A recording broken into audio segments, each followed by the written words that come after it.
morning. We called this press conference in response to a fatal collision that occurred Tuesday evening on White Horse Road at the intersection of Claxton Drive. Our intent today is to show you and the public what led up to that collision. There's been a lot of questions about it and how that kind of evolved and worked out, so we hope to clarify that for you this morning. We'll let you know again what led up to the collision that tragically took the life of a 7-year-old girl, as well as the 35-year-old suspect, Aiden Mamadov, who deputies believe was driving impaired at the time. We understand the community has vested interest in incidents such as these, and our intent is to operate transparently by providing an accurate account of what we know transpired at this time in the investigation. I want to first and foremost express my sincere condolences to the family of this little girl. My heart breaks for them as they, along with everyone involved, this tragic incident will continue to be in our thoughts and prayers for sure. This was a family that was driving down the road with 2 small children in it, and one child is, one was 5 and one was 7. Obviously the 7-year-old has passed away, and the 5-year-old was also severely injured. Monday evening around 7:48 p.m., a deputy with our agency was in the parking lot of Walmart located at 6134 White Horse Road when he observed a black Mercedes dragging something from underneath the car that was making a lot of noise and throwing some sparks. The deputy flagged down the driver, later identified as Aiden Mamadov, and when the driver stopped the deputy to engage him in a conversation, which you'll be able to see, that led him to believe the driver was operating impaired. We are now going to direct your attention to the deputy's body-worn camera first, which shows the interaction with Mr. Mamadov. Due to some language heard, please be advised that we advise you, if anybody's watching this and you've got small children, you may hear some foul language, so just be aware of that.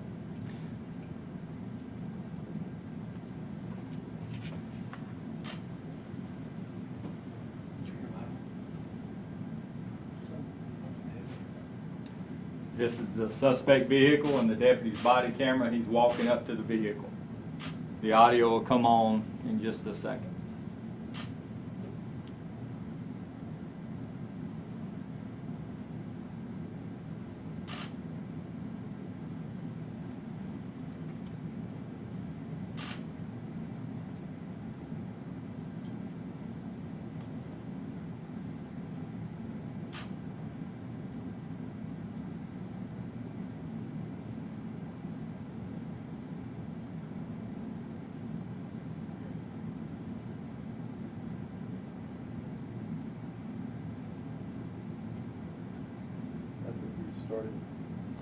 There's a 30-second delay from the time we turn the body camera on, and it's activated before it starts recording. So we'll try to restart it. It was playing earlier, but see the deputy observes Mr. Mamadov drive through the parking lot. He walks up to him. He's kind of at a standstill here for whatever reason with this other vehicle. So the deputy has called on him. Hey, where you going? What's going on? Those kind of things.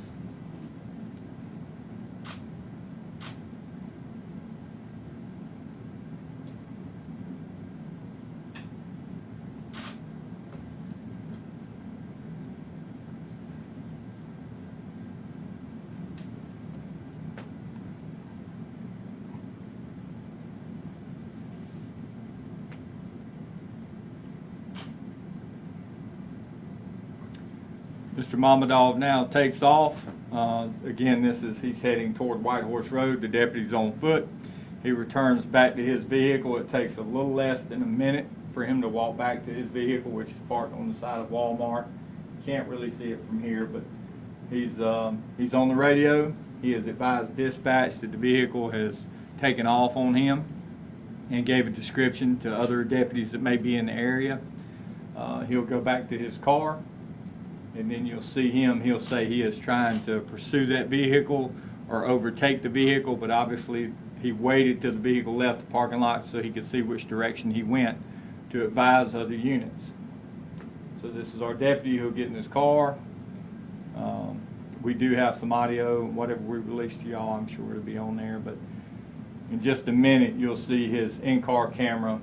He does everything he's supposed to do. He'll reach up and activate his in-car camera right here. You'll see him touch that button. He's still in the parking lot. He's advising other units what he's doing. Now he's approaching White Horse Road, and he's turned on the White Horse right here, headed toward Creighton Drive. That's the in-car camera. He's on White Horse. You don't see a suspect vehicle in front of him. He knows he went that direction, but he can't see him from this angle. He's not close enough. He continues down White Horse. He's advising other deputies that he thinks he went in this direction. He's advised the supervisor he's trying to find the vehicle, but still can't see him.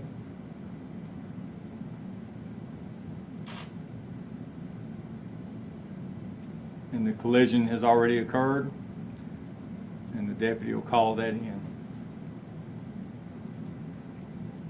You'll see people getting out of their cars, looking. As soon as he kind of goes around traffic, you'll see the victim vehicle in the middle of the road here.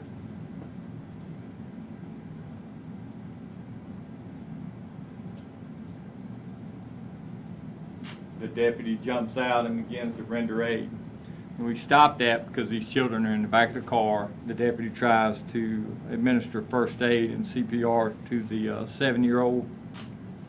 But as you can tell, there were a lot of questions initially about the fact that we may be pursuing this car and we were behind him, and all those things kind of happening. As you can see, that's not the case. The deputy called the information in the dispatch before going back to his patrol car. I think that's important for y'all to know. He done that in an attempt to locate the driver. So again, the deputy's driving on West Marion Road. That's where he pulled out of Walmart in that shopping plaza as he approached White Horse. We switched views so you can see the in-car camera footage. So if you got any questions about that, we'll be glad to try to clarify that. Again, the deputy arrived on scene of the collision. He stops and began to take action by calling for assistance. He called for EMS, the fire department, and he also began to render first aid to the victims on the scene. So it's important to note that this collision is being worked by the South Carolina Highway Patrol as requested to investigate this collision, which is standard. We don't work collisions. Now, our internal affairs office here, Office of Professional Standards, certainly looked at this, looked at the body camera footage and the in-car footage and all of those things to make sure we followed policy. But as far as any intricacies of the collision, that'll be done by the Highway Patrol as they reconstruct that. Obviously, there won't be any charges because the suspect is deceased. But as far as the facts of the case from the collision, those will come from the Highway Patrol. So, does anybody have any questions about what you saw? Yes, ma'am. Yeah, so just to confirm, I know you said he called for other available units. No other patrol cars were behind the suspect before he got there? Any kind No. If you watch the video, and it'll be a little clearer when we do have audio with it, and we listened to it earlier. For whatever reason, it didn't work. But when you see that, I think hear that, it'll help describe a little bit about what's going on, and you won't see any patrol cars. He's the first one on the scene. There are others that show up afterwards, but we didn't have anybody close enough. It happens really pretty fast if you just watch it. And Sheriff, you had walked us through this deputy's, movements, actions. Can you explain, what all goes into decision making and how they navigate through this process? You said it all happened extremely fast. It did, and again, he was out at a Walmart shopping center, not looking for anything like this to happen. So, this is the first recording you'll see.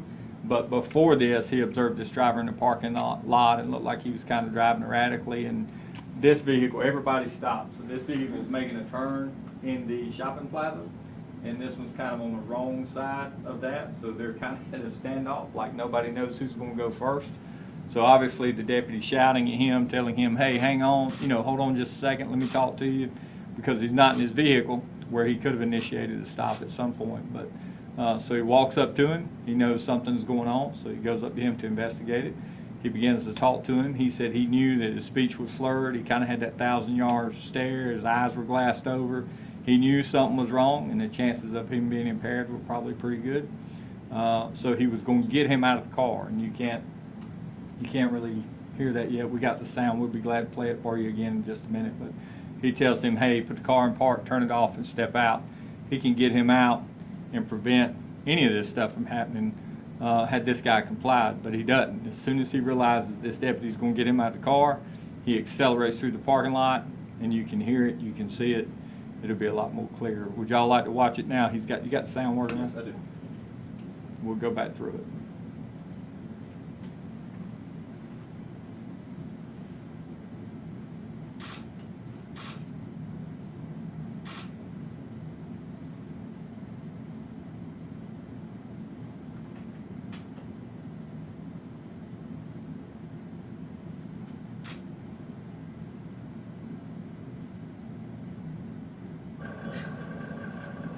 Your exhaust pipe's falling off. No, don't fucking go anywhere. Put it back in park. Put the car in park. Stop.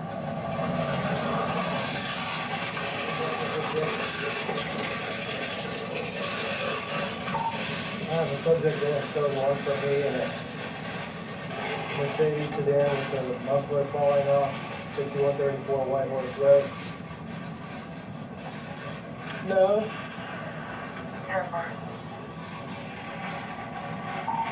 He ran the red light. I believe he's 1059. I tried to stop him on foot in the parking lot.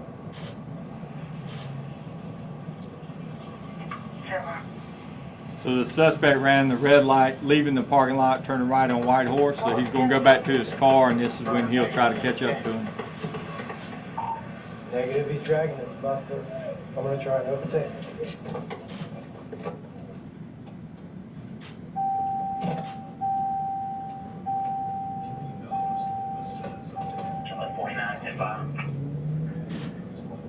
For Echo 58, can you turn on your 1020 or your White Horse Road? Driver 6134 White Horse Road. I'm going to try and catch up to him. 1059, I believe.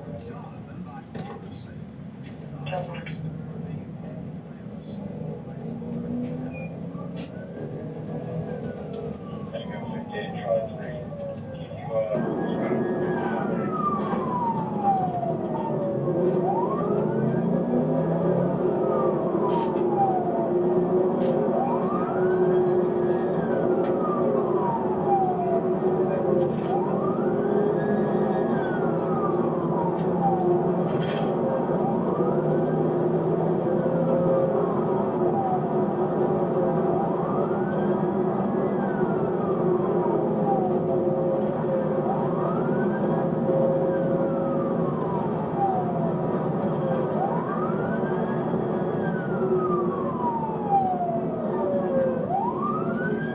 This all now belongs to Mephibosheth. Thou therefore and thy sons and thy servants shall till the land for him. He has a farm and he's got people to farm it for. And thou shalt bring him the fruits with thy master's son. When Mephibosheth thy master's son shall eat bread always at my table. Any other questions? Sheriff, what about the toxicology report for the suspect? When can we expect to know the results of that? We don't know when that'll come back. That'll be up to the coroner's office. They'll get that and release it. But if there were charges, if the suspect was alive, obviously they would probably try to put a rush on it. But there's no charges coming. The suspect's deceased. But they'll still do that. The hospital took that. That'll be tested, and when it comes back, we'll certainly get it. The coroner's office will get it first, but we'll certainly get a copy of it. Did this man have a known criminal history, to your guys' knowledge? Not that I know of. No. Did he? Nothing in our system. Yeah. And so did the suspect, was he going down White Horse Road the same direction as the deputy, crossed over the center line and then back, landed back on that correct side? Yes. That's what you see is, we never see the car on White Horse Road. There was some, I guess, conversation about the deputy being behind him and chasing him where we would have known exactly where he went and the path he would have took. But that's why we're here today, to clarify that we were not in pursuit of him. We were looking for him, but it was not an actual pursuit. So, but it does appear that way, that he hit the car head on, so he hit it from the other side of the road. And based on all the given circumstances here, you know, I know, like you just said, there was the discussion, was this a chase? Was this a full-out pursuit? Under these circumstances, was there anything else that this deputy could have done to prevent this crash? No, I mean, he's on foot. He can't stop him. Obviously, if we thought it was a situation where he was a danger to the public, had we known that and you're in a car, sometimes you can try to block people and do some of that stuff. But you see, he tried to open the door. The car was in drive. He, you know, probably could have put his hands on him and pulled him out, but the guy drives off. So I think the deputy acted appropriately and very professional for sure, and really done a good job. He kept himself safe, kept other people safe that were walking through the parking lot. Just a terrible situation that unfolded later.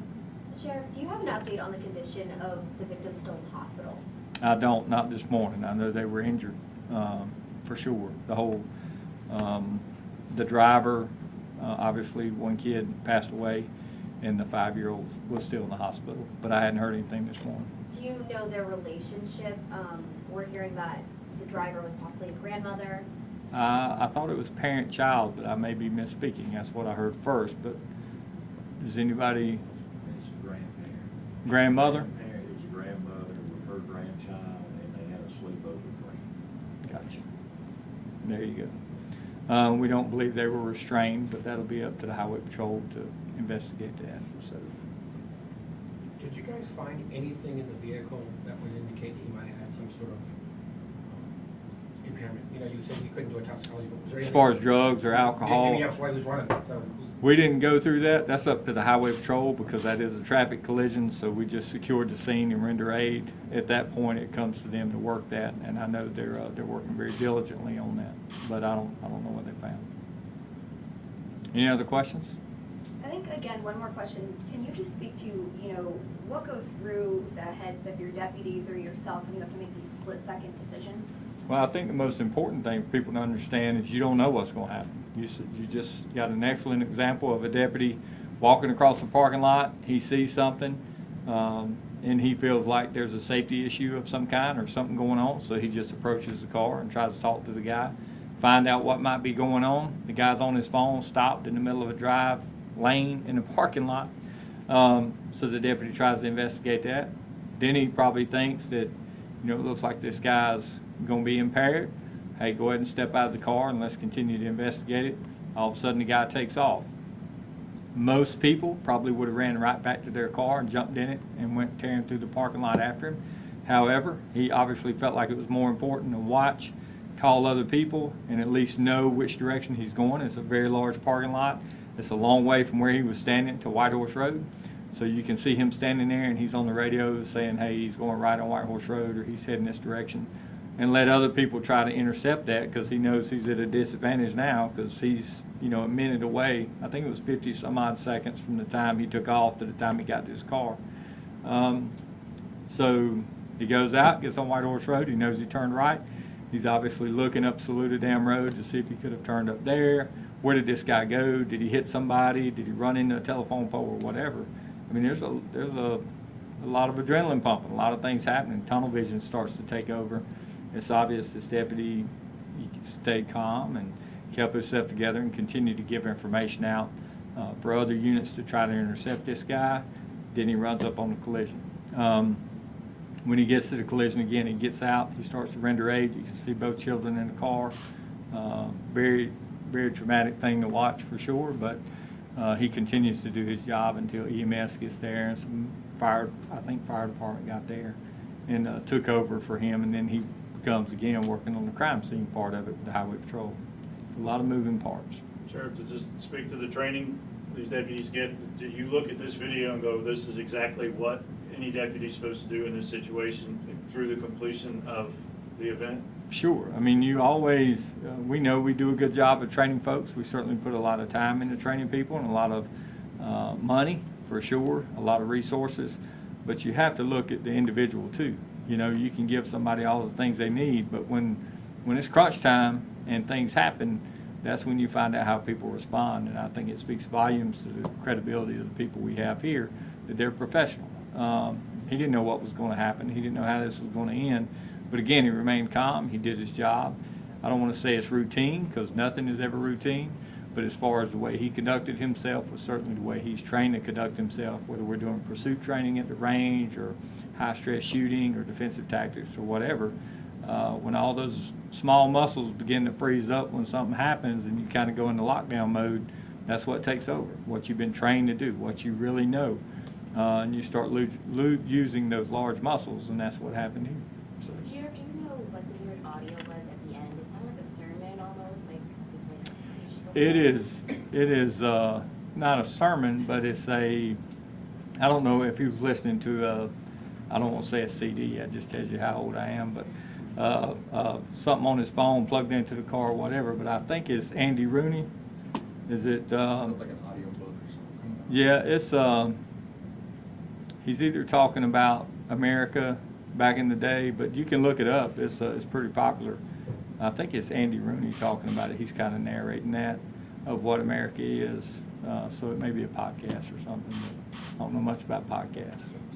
Sheriff, can you, it might be too lengthy, but kind of lay out what your chase policy is, kind of when you would know to initiate a chase? Well, again, you got to look at the charges. And one thing, you know, if this is a murder suspect, obviously the public expects us to pursue them. However, with a impaired driver, you can see they put a lot of people's lives at risk, as well as the deputies that are trying to make contact with them. So we do allow our deputies, if they feel safe, to engage in a pursuit to try to stop that car. It would not be uncommon for us to get behind that car and spin him out with no traffic around at Whitehorse and Saluda Dam Road, disable his vehicle, take him into custody, and nobody hurt. That's an ideal situation. Or that he stopped, but that's not what happened. So we leave it to the deputies to make that decision. They're the ones there. A lot of factors come into play. Time of day, traffic patterns, are there any pedestrians around? What offense are they trying to stop this person for? And the biggest part of that is the supervisor can stop it at any time.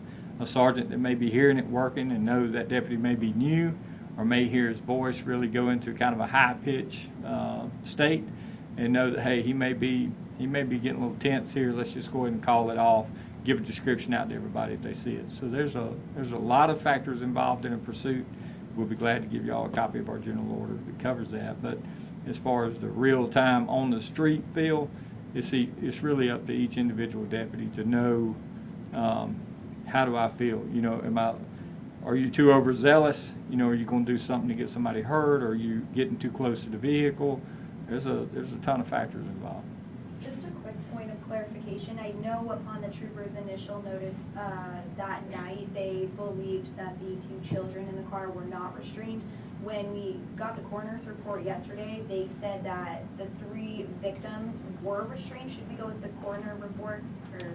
Or? They told me unrestrained initially. I would certainly, the Highway Patrol is working that, and they're going to turn in a collision report, and they're pretty accurate when it comes down to pulling seatbelts out, looking at stress marks and those things that are made when somebody applies the brakes or the direction of the vehicle changes, or, you know, any of those things happen. And I'm not trying to put one against the other.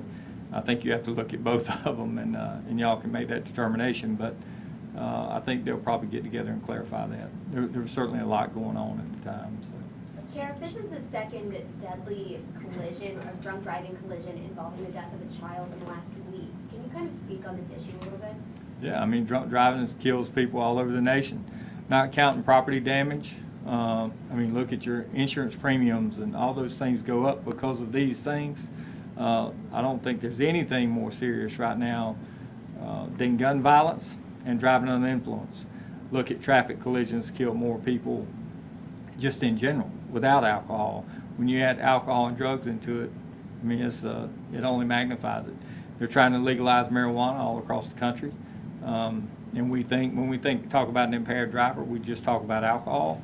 I think legalizing marijuana in South Carolina would be the biggest mistake we've ever made, personally and professionally. So I'm completely against it. But you look at the chances people take when they drink alcohol, drink too much, and they get in a car, when you have so many resources available. Call a friend to come pick you up, call an Uber, call a Lyft. I mean, you got a number of things you can do other than drive and put other people at risk. You know, not just yourself, but so many families. Greenville's a busy place. There's not 1 minute of the day that there's not a ton of traffic in Greenville. So it's certainly, I mean, it's certainly not worth it. But, you know, we have a traffic division that does heavy enforcement on DUIs. We do a great job. We have great people.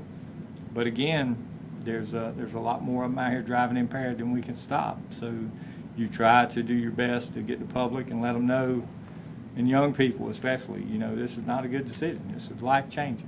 Right. And it seems like we're reporting a lot on collisions on White Horse Road. Is this like a problem area for you guys? I don't think so. We don't work collisions. That would be a question for the Highway Patrol. Greenville's one of the busiest counties in the state when you talk about traffic collisions. So I certainly would not put White Horse Road above Pelham Road or 85. I mean, Wade Hampton. We have a lot of collisions in Greenville County. So I don't know that it's at the top of the list. It'd certainly be in the top 10, I guess, because it's a long stretch of road too. Sheriff, one last question. Any last words for Aaliyah's family at all who are just innocently driving on this road and into this crash? You know, 3 people driving down the road, obviously their grandmother's trying to take them home or take them somewhere, return a friend home, whatever the case may be. Had no idea their lives are going to change forever. This little girl's life's going to be taken. I think when you talk about life and death, I believe God's in control of that. We're certainly praying for them. I got no idea what they're experiencing personally. I can only tell you what I've seen in my career. And I personally believe you got to have the Lord to help you get through those things. And I just pray that the grandmother has that, and pray for that comfort for her. There's not one thing they could have done to prevent that. That was all on the driver who chose to get in the car impaired and make just a horrific decision that would affect the public in Greenville County for a long time to come. So we're praying for them. Anything else? Sure, can you reiterate one more time? Meeting on. Okay. Go ahead. Okay.